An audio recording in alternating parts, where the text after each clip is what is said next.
Mari kita mengisi hari dan malam kita dengan memperbanyak istighfar, dengan bertaubat kepada Allah Subhanahu wa Ta'ala, sehingga Allah Subhanahu wa Ta'ala berjanji, "Faqultu astaghfiru rabbakum innahu kana ghaffara." Beristighfarlah kepada Tuhanmu, pasti Dia akan mengampuni. Gak mungkin Allah tidak mengampuni dosa hamba-hambanya, walaupun dosa kita memenuhi langit dan bumi. Gak mungkin orang yang datang kepada Allah pulang dalam keadaan kecewa. Maka wasari'u ila maghfiratin min rabbikum. Bersegeralah saudara-saudaraku, teman-temanku. Ayo kita segera datang kepada Allah. Segera bersimpuh di hadapan Allah. Segera meminta ampun kepada Allah. Dan hanya itu kunci kebahagiaan kita. Itu kunci datangnya rahmat Allah dalam kehidupan kita. Dan itu juga rahasia keajaiban dalam setiap kesulitan kita. Allah berfirman kepada orang-orang yang banyak dosa seperti kita, yang pernah berzina, yang pernah minum khamar, yang mungkin pernah membunuh, yang pernah makan riba, yang pernah melakukan dosa diam-diam, yang banyak dosa, yang kotor hina dina. Allah bilang, ya ibadi, hambaku, gitu. Lembutnya panggilan Allah kepada kita. Allah gak mengenal, wahai manusia, wahai pendosa, wahai orang yang hina. Enggak, Allah bilang, qul ya ibadiyalladzina asrafu ala anfusihim. Bilang kepada hamba-hambaku yang banyak dosa. Tapi Allah gak bilang yang banyak dosa, yang melampaui batas terhadap dirinya. Lembut sekali bahasa Allah. Udah banyak dosa, Allah masih memanggil kita hamba. Bahkan ketika kita melakukan dosa, diam-diam di malam hari, tidak ada yang melihat kecuali Allah, kemudian cuma satu malaikat yang mencatat. Jangan catat dulu, mungkin besok dia akan bertobat. Allah kalau kita buat dosa diam-diam, Allah tutupi aib kita, nggak mau ngasih tahu. Allah itu suka banget sama orang yang bertaubat lalu belajar, memperbaiki diri. Taubat dan taklim Allah nge-like banget tuh. Siapapun yang bertaubat, siapapun yang kemudian pengen belajar memperbaiki dirinya, semasa proses itu Allah suka banget sama dia. Setiap hari Allah nge-like dia dan ngasih tahu ke malaikat, ini hambaku, ini hambaku, ini hambaku, ini. Terus Allah ngebanggain dia. Allah walaupun ngelihat kita banyak berbuat dosa, tetapi Allah masih juga manggil kita hamba. Ya ibadi, wahai hamba-hambaku, kalau kalian datang kepadaku dengan membawa dosa yang memenuhi langit dan bumi, penuh dengan dosa kalian, gak ada lagi planet, gak ada lagi bintang, semuanya dosa kalian isinya. Lalu kita datang kepada Allah dan kita mengatakan, Rabbi, ini hambamu yang fakir ada di hadapanmu. Ya Allah, ini hambamu yang hina sekarang datang ke pintu rahmatmu. Apa kata Allah? Aku bukakan rahmatku seluas-luasnya, aku terima kedatanganmu, lalu aku gugurkan semua dosa-dosamu menjadi hilang, wala ubali, dan aku gak peduli sebanyak apapun itu. Allah yang maha tahu masa depan aja berhusnuzan. Allah tuh tahu kita gak akan minta ampun, mungkin tunggu Ramadan baru minta ampun. Allah tahu bahwa kita akan minta ampun pulang umroh. Allah tahu bahwa kita akan minta ampun taubatnya itu usia 40 tahun. Kenapa Allah seperti berhusnuzan? Oh bentar lagi dia istighfar. Allah tuh luar biasa ya. Allah tahu loh masa depan. Allah tahu ada hambanya yang lagi berbuat dosa, taubatnya mungkin 10 tahun lagi, taubatnya mungkin 20 tahun lagi, taubatnya mungkin akhir hayatnya, detik-detik mau sakaratul maut baru taubat. Kenapa Allah berhusnuzon sama dia? Tunggu, bentar lagi dia mau minta ampun. Malaikat nunggu. Allah belum juga tuh. Tunggu aja 2 hari. Allah udah 2 hari, 3 hari, setahun, 2 tahun, sampai akhir hayat. Pas dia bilang, ya Allah ampunkan dosa saya. Tuh, lihat tuh malaikat tuh kan minta ampun kan? Allah gitu sama kita. Seolah-olah Allah itu nggak tahu apa-apa. Saking baiknya Allah kepada hamba. Makanya Allah katakan wa ya'fu an katsir. Sebetulnya Allah maafin banyak. Kita dosanya banyak, dibalasnya dikit. Pengen gak begitu berdoa langsung Allah menunjukkan keajaiban? Kita pengen aja gak berani ya, karena kita gak percaya bisa. Kita mau mengatakan pengen, itu aja kita gak berani karena menganggap itu gak realistis. Masa sih bisa? Bisa kalau kita yakin kepada Allah. Kalau kita gak yakin, kalau kita bilang gak bisa, kalau kita ragu bahwa Allah bisa menunjukkan ajaib kepada kita dalam hitungan detik, terus kemana kalimat kun fayakun?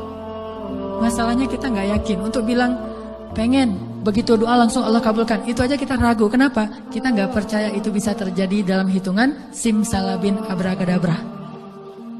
Kita nggak percaya itu bisa terjadi dalam satu kalimat kun. Makanya tidak ada kun dalam hidup kita. Gimana caranya? Belajar yakin kepada Allah seutuh-utuhnya. Makanya udah transaksinya tuh sama Allah aja. Kalau kita transaksi dengan Allah, nanti Allah akan mendatangkan manusia untuk menyayangi kita. Makanya kalau kita pas berkasih sayang, Kenapa? Karena Allah. Pas kita memaafkan, kenapa? Karena Allah. Pas kita berlapang dada, kenapa? Karena Allah. Sehingga ketika Allah sering disebut karena Allah, karena Allah, karena Allah akan mengatakan, lihat hambaku, dia melakukan ini karena aku. Besok kita bilang lagi, lihat lagi hambaku, kata Allah, dia melakukan karena aku. Wahai malaikat, saksikanlah, sesungguhnya aku sayang kepada hambaku itu. Maka Allah mengatakan kepada Jibril, sayangi dia wahai Jibril. Malaikat itu la ya'sunallaha ma amarahum wa yaf'aluna ma yu'marun. Itu sifat malaikat. Gak mau bermaksiat kepada Allah dan pasti mengerjakan perintah Allah. Ya Jibril, cintai dia. Maka Jibril saat itu juga mencintai hamba ini. Terus Jibril mengumumkan kepada seluruh malaikat. Saat itu juga seluruh malaikat mencintai hamba ini. Seluruh malaikat mencintai. Apapun bentuk kesenangan dan kebahagiaan yang diekspresikan oleh siapapun di muka bumi, sesungguhnya Allah lebih bahagia dan lebih senang lagi terhadap hambanya yang beristighfar. Coba, kurang baik apa Allah sama kita? Jadi kalau teman-teman ngebayangin ada seseorang yang lagi happy banget, lagi excited banget terhadap sesuatu, Allah lebih excited lagi terhadap hambanya yang beristighfar. Jadi kalau pengen buat Allah tersenyum, istighfar. Astagfirullahaladzim. Allah senyumnya. Allah tuh gak pendendam kayak kita. Allah itu membalas sesuai dengan amal. Kalau kita gak istighfar baru dibalas. Tapi begitu kita istighfar, Allah lupain semua dosa kita. Seolah-olah kita gak pernah ngecewain Allah sama sekali. Kita datang pada Allah, Rabbi astaghfiruka wa atubu ilaik. Hambaku langsung dipeluk sama Allah. Dipeluk sama Allah seolah-olah. Kita gak bisa lari dari Allah. Karena masalah itu Allah yang ngasih. Disebabkan oleh kesalahan kita.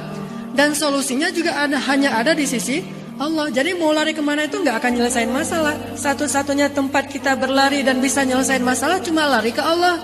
Fafirru ilallah. Larilah kalian kepada Allah. Kalau kalian mau minta tolong, larinya ke siapa? Ke Allah. Mintalah tolong kepada Allah dengan sabar dan sholat. Cuma itu tempat kita lari. Kalau kita pengen lari dari kenyataan, larilah kepada pemilik solusi yaitu Allah. Salah satu caranya selain sholat, hasbiyallah wa ni'mal wakil. Katakan itu dulu, kemudian berwudu, sholat. Nah itu benar-benar ngefek tuh, ngefek banget. Matematika untuk mengukur siapa lebih beruntung. Sehingga kita tidak perlu bertanya, kenapa? Why? Saya udah hijrah kok makin susah hidup saya? Dunia itu, akhirat enggak. Kalau kita mengukur amal kita hanya dengan dunia, kita bakal sering kecewa karena Allah tidak menilai dunia ini bahkan lebih ringan daripada sebelah sayap nyamuk. Seandainya kata Nabi dunia ini di mata Allah ada harganya, pasti Allah gak mau ngasih dunia kepada orang yang tidak beriman. Gak mau. Berhubung dunia ini tidak ada nilainya, Allah kasihlah kepada orang yang tidak beriman. Sedangkan yang bernilai, Allah simpan untuk orang yang beriman dan sabar. Sehingga ketika kita hijrah, kita minta tolong kepada Allah urusan dunia, tetapi kita yakin kalau kita istiqomah, ikhlas, maka di akhirat wa ma indallahi khair. Kalau teman-teman lagi cemburu dengan dunia seseorang, ada rasa kayak kepengen apa yang orang punya, ada rasa iri, ada rasa cemburu, merasa orang lain lebih beruntung dari kita, bilang wa ma indallahi khair. Apa yang ada di sisi Allah lebih baik. Udah gak jadi cemburu. Kalau mau ngelamar seorang cewek, sebelum kita datang ke calon mertua, lobi dulu ke langit pemilik hati mertua. Minta kepada Allah yang menggenggam hati. Begitu di depan pintu pagar, la haula wala quwata illa billah. La haula sampai 100 kali. Kenapa 100 kali? Sampai yakin banget ya Allah lah yang menentukan hati seseorang hamba. Bisa dibolak-balik. Bisa jadi awalnya si calon mertua ini udah punya calon sendiri buat anak yang perempuannya. Akhirnya orang tua calon mertua tadi yang udah punya rasa srek kepada yang lain tiba-tiba berubah pas ngelihat kita. Wah, ini nih calon menantu saya nih. Jadi Allah sendiri yang berjanji akan menunjukkan keajaiban, mengabulkan permintaan-permintaan yang baik dari hambanya, sehingga tidak perlu kita ragu Allah gak mungkin ngecewain kita. Ternyata dosa itu ngaruh dalam kehidupan kita. Setiap kali kita ngalamin hari yang buruk, kejadian yang buruk, musibah yang tidak baik, maka itu pasti wujud dari dosa-dosa yang kita lakukan. Soalnya tidak muncul masalah kecuali karena dosa. Kenapa? Karena Allah ingin mengampuni dosa hamba-hambanya dengan cara memberi musibah. Makanya Allah berfirman, wa ya'fu an katsir. Sebagian besar dosa kita itu gak dibalas sama Allah. Allah biarin aja dulu. supaya kita punya kesempatan bertobat. Seandainya dosa kita itu dibalas terus-menerus, tapi Allah membalasnya itu perlahan-lahan dikit, supaya ngasih tahu kita doang biar kita ngeh gitu, insaf. Setelah sekian ratus kali kita salah ngelihat, nggak jaga mata, cuma sekali doang kelilipan. Padahal kalau Allah mau balas yang serius, nggak kayak gitu tuh. Begitu kita salah ngelihat, buta udah langsung. Tapi wa ya'fu an katsir. Allah maafin, udah biarin aja dulu. Lihat salah, biarin. Mungkin dia tadi silap, mungkin dia bentar lagi taubat, mungkin dia bentar lagi minta ampun.